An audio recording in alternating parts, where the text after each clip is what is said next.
When Michael Jackson discovered 16-year-old Marcus Williams living in a makeshift shelter behind his recording studio in 1985, the teenager was terrified he'd be arrested. He had been secretly listening through the studio's air vents for months, learning every note of Michael's new album. But Michael didn't call security. He invited Marcus inside and discovered a voice so extraordinary that it would force him to question everything he thought he knew about raw talent. What happened next wasn't just about one homeless teenager getting a second chance. It was about Michael Jackson discovering that sometimes the greatest talent in the world is hidden in the most unexpected places, and that true mentorship means seeing potential where everyone else sees problems. This is the story of how a chance encounter behind a recording studio changed two lives forever and proved that genius recognizes genius, no matter where it's found.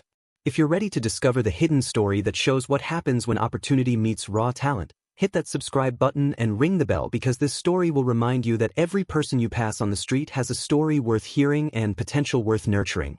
Let's uncover the night that changed everything. To understand how Marcus Williams ended up living behind Westlake Recording Studio, you need to know the story of a talented kid who lost everything before he even had a chance to begin. Marcus was born in Detroit in 1969 to a single mother, Diane Williams, who worked 3 jobs to keep them in their small apartment in one of the city's roughest neighborhoods. Music was Marcus's escape from the harsh realities of his daily life. His mother couldn't afford music lessons, but Marcus had something that couldn't be taught: perfect pitch and an instinctive understanding of melody and harmony.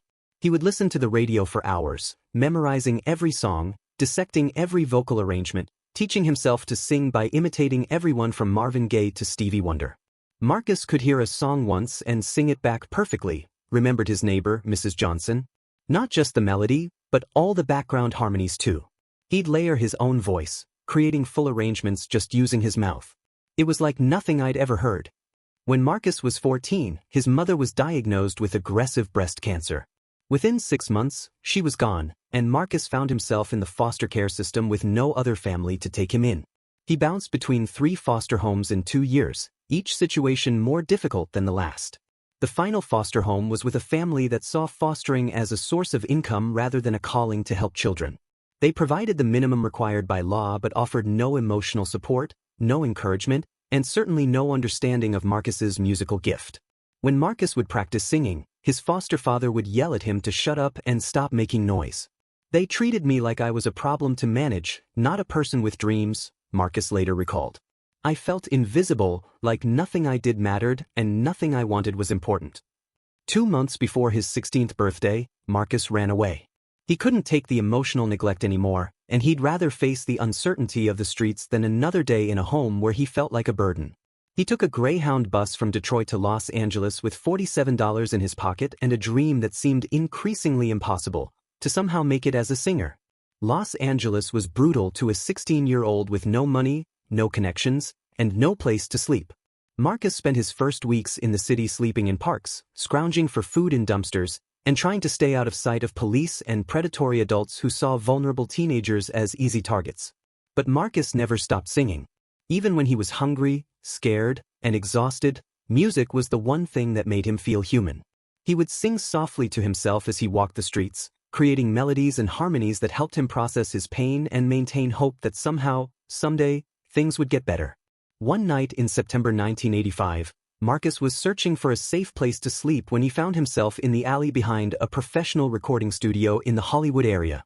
The location was perfect, relatively clean, somewhat hidden from street view, and most importantly, close to the ventilation system that pumped out sounds from the recording sessions happening inside.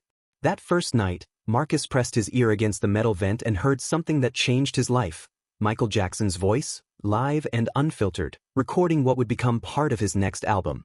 Marcus sat in that alley for 4 hours, listening to Michael work through vocal arrangements, experiment with different approaches, and create magic. Hearing Michael work was like getting a masterclass in vocal technique, Marcus remembered. "I heard him try things 20 different ways, heard him layer harmonies, heard him push his voice in ways I'd never imagined possible. It was an education I could never have afforded." Marcus began timing his days around the studio's schedule. He learned when sessions typically started and ended, found the best spots to listen without being detected, and started building a makeshift shelter in a hidden corner of the alley using cardboard boxes and discarded materials. For 3 months, Marcus lived behind that studio, surviving on whatever food he could find or afford with money from occasional odd jobs, but spending every available hour absorbing the musical education coming through those vents. He would listen to Micheal's sessions, then practice what he'd learned, singing softly in the alley, applying the techniques he'd heard to his own developing voice. Marcus started writing his own songs during those long days waiting for the studio sessions to begin. He would scribble lyrics on scraps of paper he found, create melodies in his head, and rehearse them quietly, always careful not to draw attention to his presence. The studio's night custodian, James Rodriguez, had noticed signs that someone was living in the alley: the organized piles of cardboard, the hidden food stash, the scattered papers with song lyrics. Instead of immediately reporting it to management or calling the police, James started leaving extra food from his lunch near the shelter, letting whoever was there know that at least one person was aware and cared. "I'd been homeless myself once," James later explained. "I knew what it felt like to be invisible, to have people walk past you like you didn't exist. If someone was living back there and not causing trouble, I figured the least I could do was make sure they didn't starve." Marcus never met James face to face during those months, but he knew someone was leaving food for him, and that small act of kindness kept him going through the coldest, loneliest nights. It reminded him that even in his invisible state, someone saw him as a human being worth caring about. Everything changed on November 15, 1985, when Marcus's carefully constructed invisibility finally failed, and he came face to face with a person whose music had been teaching him, inspiring him, and keeping him alive through the darkest period of his young life. The night of November 15, 1985, started like dozens of others for Marcus Williams. He had positioned himself in his usual spot near the ventilation system, waiting for Michael Jackson's recording session to begin. But what Marcus didn't know was that Micheal had arrived at the studio 3 hours earlier than usual to work on a particularly challenging vocal arrangement that required complete privacy and minimal distractions. As Marcus settled into his listening position, he heard Micheal's voice coming through the vents, working through complex harmonies for a new song. Marcus, who had spent months studying Micheal's technique, began unconsciously singing along, layering in harmonies that complemented what he was hearing. Inside the studio, Micheal suddenly stopped singing.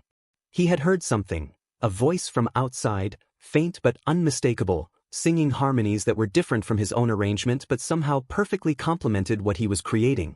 Micheal stood completely still, trying to locate the source of the mysterious voice. "Quincy," Micheal said to his producer who had just arrived, "do you hear that? Someone outside is singing with me." Quincy Jones listened carefully. "I hear it. Sounds like it's coming from the alley. Want me to have security check it out?" Micheal shook his head. "No. I want to see who it is myself." Marcus was so absorbed in the music that he didn't hear the studio's back door open. He didn't notice Michael Jackson stepping into the alley until a voice directly behind him said softly, "You've got perfect pitch. How long have you been out here?" Marcus froze, his heart hammering in his chest. He slowly turned around and found himself face to face with Michael Jackson, who was looking at him with curiosity rather than anger. For a moment, Marcus couldn't speak. The person whose music had sustained him through months of homelessness was standing 3 feet away, waiting for an answer. I'm sorry," Marcus finally stammered. "I wasn't trying to steal your music or anything. I needed to learn, and this was the only way I could." Micheal held up his hand gently. "Hey, it's okay. I'm not mad. I'm just curious. What's your name?" "Marcus. Marcus Williams." "How old are you, Marcus?" 16. Micheal looked at the makeshift shelter, the scattered papers with song lyrics, the hidden food supplies, and the reality of the situation became clear. "You're living out here, aren't you?" Marcus nodded, shame flooding through him. He'd been caught, and now he'd probably be arrested for trespassing. His one source of education and inspiration was about to be taken away. But Michael's next question surprised him. "Can you sing for me? Not through a vent this time, just you and me right here." Marcus was terrified, but he was also a singer, and when someone like Michael Jackson asked you to sing, you sang. He took a deep breath and performed an a cappella version of Human Nature, one of Michael's songs he'd memorized from radio play, adding his own harmonies and vocal runs that showcased his natural ability. As Marcus sang, Michael's expression changed from curiosity to astonishment. This wasn't just a talented kid with a good ear, this was someone with exceptional raw ability, perfect pitch, and an instinctive understanding of vocal arrangement that usually took years of professional training to develop. When Marcus finished, Micheal was quiet for a long moment. Then he said something that Marcus would remember for the rest of his life. "Marcus, that was extraordinary. You've been listening through those vents and teaching yourself, haven't you? Marcus nodded nervously. How long have you been homeless? About 3 months. Before that, I was in foster care in Detroit, but I ran away. Micheal looked at this talented kid who had been living in an alley, using stolen moments of music education to develop a gift that most people would never discover. In that moment, Micheal made a decision that would change both of their lives. Marcus, I want to offer you something, but I need you to trust me. Can you do that? Marcus nodded, not sure what else to do. Come inside the studio. Let me hear what you can really do with proper equipment. And then we're going to figure out how to get you off these streets and into a situation where you can develop this incredible talent you have. Marcus's eyes filled with tears. Why would you help me? You don't know me. I'm just some homeless kid who was listening to your music without permission. Micheal's response revealed the depth of his character and his understanding of how talent often emerges from unexpected places. Marcus, you know why I'm helping you? Because somebody helped me when I was young. Because talent like yours doesn't come around often, and when it does, people who recognize it have a responsibility to nurture it. And because nobody should have to live in an alley just to get an education in something they love. What happened next would transform Marcus Williams from a homeless teenager surviving in an alley into one of the most promising young voices in R&B, and it would remind Michael Jackson why he had become an artist in the first place. When Marcus Williams walked into Westlake Recording Studio that November night, he entered a world he had only imagined from the other side of a ventilation grate. The professional equipment, the acoustic treatment, the sense of creative possibility, it was overwhelming for someone who had been living in an alley just minutes before. Quincy Jones was waiting inside, looking skeptical about Michael's decision to bring a homeless teenager into their private recording session. But Michael's instincts about talent were legendary, and Quincy trusted them enough to give this unexpected situation a chance. Quincy, this is Marcus Williams, Micheal said. Marcus, this is Quincy Jones, the greatest producer in music history. I want you to sing for him exactly what you sang for me outside. Marcus looked at Quincy Jones, the man who had produced Thriller, the man who had worked with every major artist in the industry, and felt his confidence evaporating. But then he looked at Micheal, who gave him an encouraging nod, and Marcus remembered that he had nothing to lose. He was already homeless, already invisible. The worst thing that could happen was they'd ask him to leave, and he'd be right back where he started. So Marcus sang.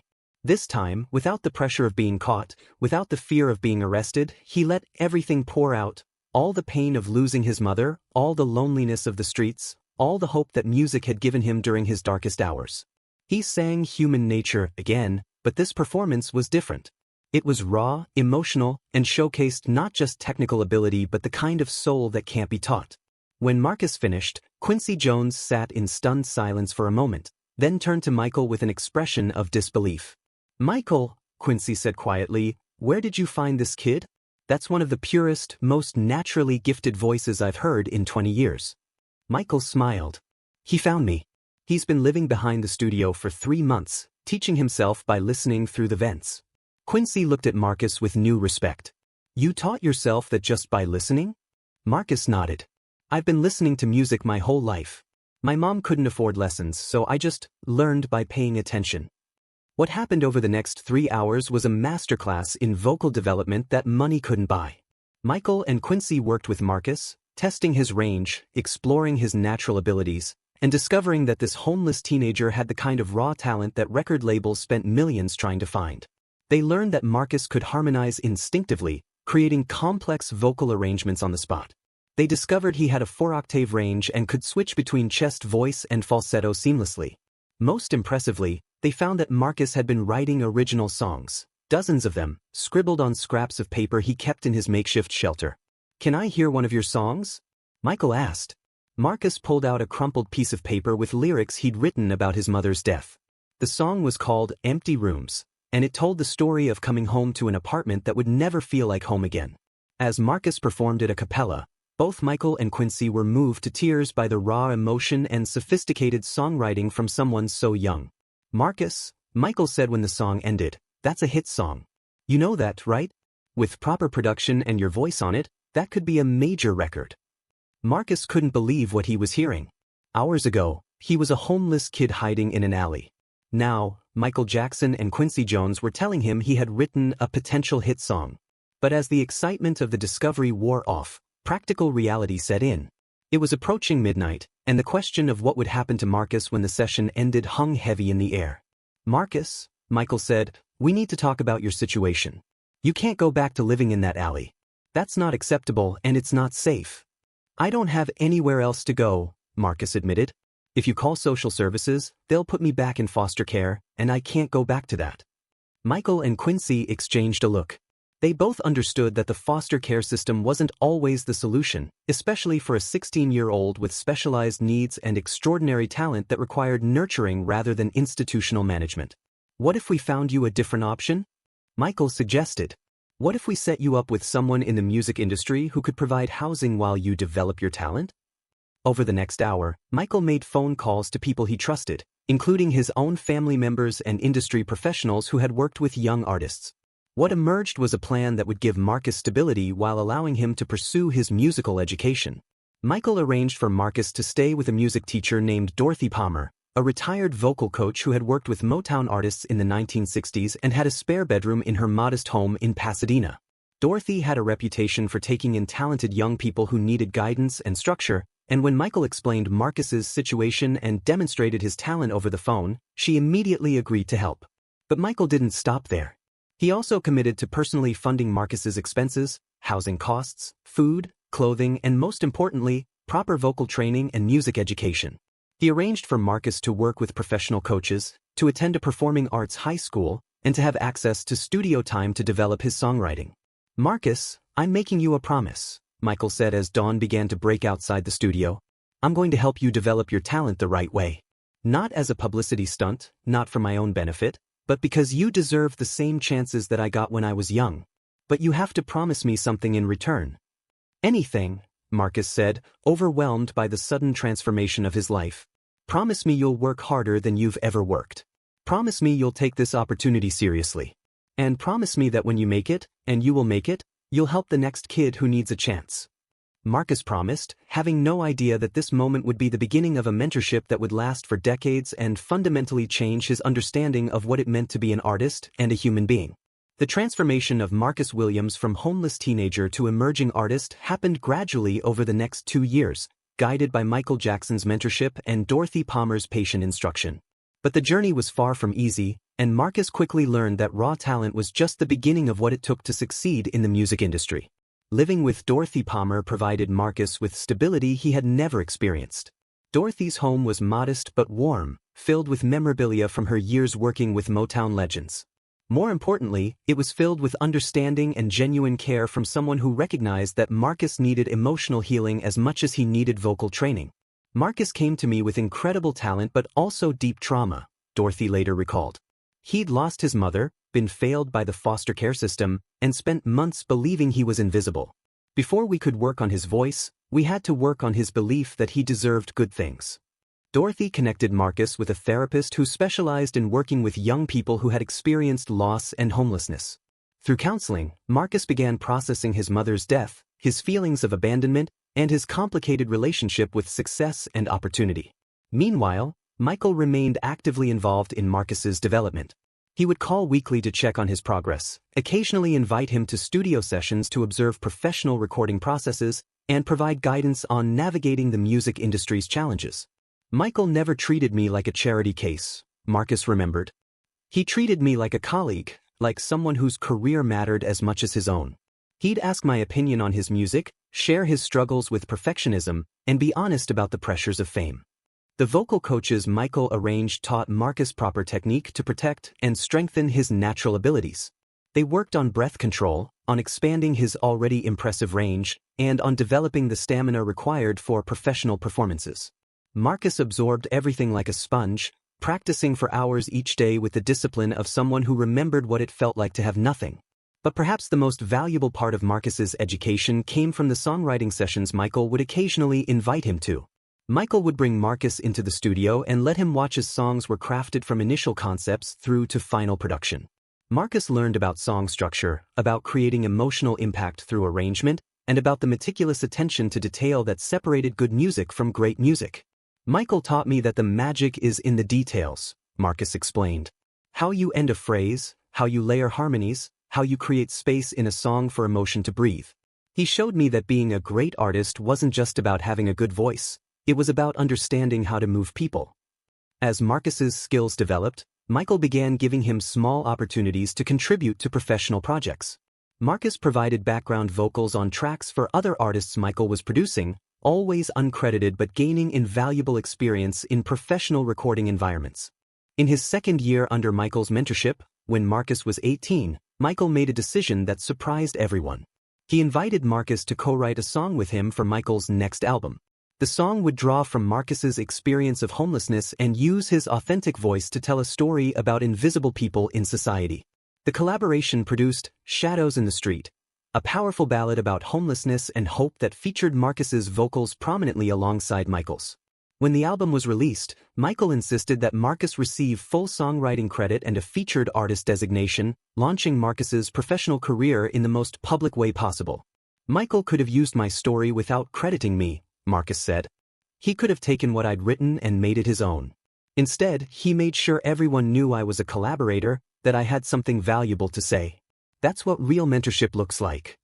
The song became a moderate hit, and more importantly, it introduced Marcus Williams to the music industry as a serious artist rather than just Michael Jackson's protege. Record labels began expressing interest in Marcus's original material, and by age 19, Marcus had signed his first recording contract. But success brought new challenges. As Marcus became more visible in the industry, media outlets discovered his backstory: the homelessness, Micheal's discovery of him, the fairy tale transformation. Some journalists portrayed Marcus as merely lucky, suggesting his success was due to Micheal's generosity rather than his own talent and hard work. "It was frustrating," Marcus admitted. "I'd worked incredibly hard to develop my skills, but some people only wanted to talk about me being homeless, like that was the only interesting thing about me." Micheal's advice during this difficult period revealed the wisdom of someone who had spent his entire life in the spotlight. "Marcus, let them tell whatever story they want. Your music will speak louder than their narratives. Keep creating, keep improving, and eventually, your talent will define you more than your circumstances." By the time Marcus released his debut album in 1989, he had evolved from the scared teenager living in an alley to a confident artist with a distinctive voice and a powerful message. The album, titled From the Shadows, was both commercially successful and critically acclaimed, with several tracks reaching the top of the R&B charts. The epilogue to Marcus Williams' story proves that sometimes the most important discoveries happen in the most unexpected places, and that true mentorship creates ripples that extend far beyond the original relationship. Marcus's career flourished throughout the 1990s and 2000s. He became known not just for his exceptional voice but for his songwriting that gave voice to marginalized communities and invisible people. His music explored themes of poverty, homelessness, foster care, and social justice, always grounded in his authentic experience and refusal to forget where he came from. But Marcus never forgot Micheal's promise that he would help the next kid who needed a chance. In 1995, Marcus established the Hidden Voices Foundation, a non-profit organization dedicated to providing music education and mentorship to homeless youth and children in foster care. The foundation offered free music lessons, recording studio access, and most importantly, connections to industry professionals who could provide guidance and opportunities. Micheal showed me that talent can emerge from anywhere, and that people with resources have a responsibility to create opportunities for those without, Marcus explained when launching the foundation. "I'm just paying forward what was given to me." Over the next 3 decades, Hidden Voices Foundation helped over 5,000 young people access music education they couldn't otherwise afford. Dozens of those students went on to successful careers in music, and several became well-known artists who credited the foundation with changing their lives. Micheal remained involved with the foundation until his death in 2009, serving on the advisory board, making substantial financial contributions, and occasionally appearing at events to encourage young participants. He always insisted that Marcus was the real hero of the story, not him. Marcus took an opportunity and transformed it into something that helps thousands of people, Micheal said at the foundation's 10th anniversary celebration. "That's what true success looks like, using your blessings to bless others." Dorothy Palmer continued working with young artists until her retirement in 2005, providing the same patient guidance and emotional support to dozens of young people that she had given Marcus. She often said that opening her home to Marcus had been one of the most rewarding decisions of her life. James Rodriguez, The custodian who had left food for Marcus during his months living in the alley was eventually hired by the Hidden Voices Foundation as facilities manager. "It all came full circle," James said. "I left food for a homeless kid, and decades later, I'm working for the organization he created to help other homeless kids." The song, Shadows in the Street, became an anthem for homeless advocacy, with proceeds from its continued sales supporting organizations working to end youth homelessness. The song's impact extended beyond music, inspiring policy discussions and fundraising campaigns that generated millions of dollars for homeless services. When Michael Jackson died in 2009, Marcus spoke at his memorial service, sharing the story of being discovered behind a recording studio and given a chance that changed his life. But he also shared something more important: how Michael had taught him that success without compassion was meaningless, and that true greatness was measured by how you lifted others up. "Michael could have walked past that alley and never noticed me," Marcus said in his eulogy. "He could have called security and had me removed. Instead, he stopped, listened, and saw potential where others saw a problem. He taught me that the greatest gift we can give someone is not charity, but opportunity. Not rescue, but belief in their ability to rescue themselves." Today, Marcus Williams continues performing and producing music while serving as CEO of Hidden Voices Foundation. His own children are being raised with the understanding that privilege comes with responsibility, and that their father's success story began with kindness from strangers and a mentor who believed that talent should never be wasted simply because it emerges from difficult circumstances.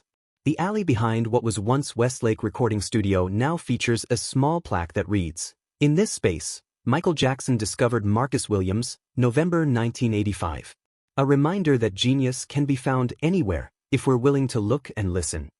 This incredible story shows us that sometimes the most important thing we can do is pay attention to the invisible people around us. Marcus Williams wasn't invisible because he lacked talent. He was invisible because circumstances had pushed him to the margins of society where few people bothered to look. Michael Jackson's decision to stop, listen, and invest in one homeless teenager created ripples that have affected thousands of lives through the Hidden Voices Foundation and the careers of countless young artists who learned that their circumstances don't define their potential. Who are the invisible people in your life? What talent and potential are we missing because we're not paying attention? How can we create more opportunities for people whose gifts are hidden by their circumstances? Share your thoughts in the comments below. If this story inspired you to see people differently and think about how you can create opportunities for others, hit that like button and share it with someone who needs to remember that everyone has a story worth hearing and potential worth nurturing. Subscribe and ring that notification bell because we have more powerful stories that prove true success isn't about what you achieve for yourself, it's about how many people you help achieve their own dreams. Until next time, remember, the next person you pass on the street might have a gift the world needs to hear. The question is, will you stop and listen?